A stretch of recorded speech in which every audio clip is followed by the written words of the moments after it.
Дали бојкотот на маркетите од аспект на животен стандард беше оправдан и очекуван? Какви се ефектите и колку гласот на граѓаните прави промена? Мартин, ова се само дел и од нашите студиски прашања до твојот соговорник Кристијан Кожевски од Економски факултет. Добро утро, колеги, по втор пат. Бојкотот на маркетите го намали прометот за 47%, додека пак за 40% е намален бројот на издадени фискални сметки. Утрово на оваа тема, како што најавивте, разговараме со Кристијан Кожевски од Економскиот факултет од Скопје. Кристијан, дали според податоците на Управата за јавни приходи може да го оцениме бојкотот како успешен? Па, видете вака, во петокот се случи еден логичен след на настаните.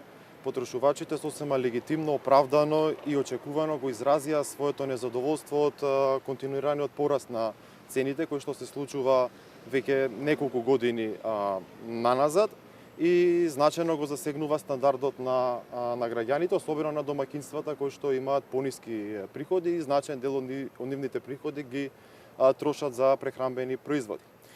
Доколку мене ме прашате, потрошувачите во петокот испратија две главни пораки. Едната порака беше наменета до трговците, дека тие се тука, дека се значаен сегмент од трговската размена и дека доколку во иднина трговците продолжат со значителен пораст на цените, потрошувачите имаат механизми да реагираат, односно нема да останат пасивни наблюдувачи.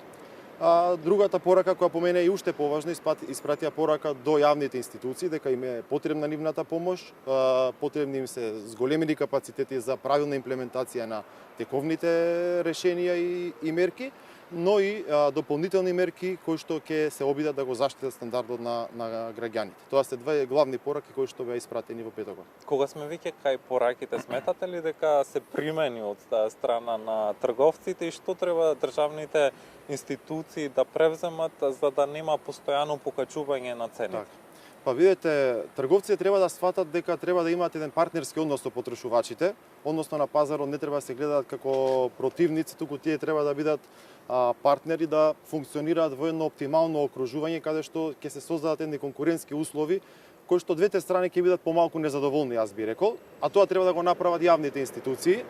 Пред се, промптно, веднаш, а веќе тоа почна, треба да се оди на ефективна примена на Законот за трговски практики.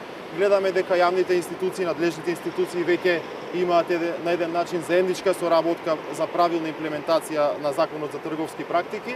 И од тука сметам дека во наредниот период треба да му се даде шанса на Законот за трговски практики, меѓутоа на среден и на долг рок сметам дека овој сектор е зрел за влез на нови трговци на македонскиот пазар, кои што ќе предизвика на некој начин да ќе земат дел од пазарното учество и ќе креираат едни околности за кои што ќе го намалат притисокот од дополнителен пораст на цените. Видете, цените многу тешко ќе одат надолу, меѓутоа очекувано е ваквите мерки да вродат со плод да се забави потенцијалниот раст на цените, односно се намали притисокот за пораст на цените.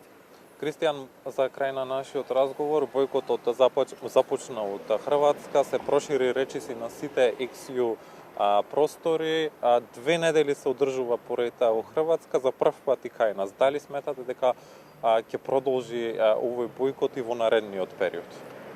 Доколку продолжи бојкотот и во наредниот период, а тоа ќе видиме од тоа што се случува на пазарот, јас би сметал дека тој мора да биде поконкретен, поспецифичен, наменет кон одредени брендови на производи, каде што потрошувачите забележале повисоки цени од просекот, затоа што видите генералниот бојкот, како што беше во петокот, е неодржлив на долг рок. Сепак се работи за прехранбени производи, кои што потрошувачите не може да се воздржат од нивно купување подолг временски период. Така, Кристијан, ви благодарам за гостувањето ова утро во Македонија на утро.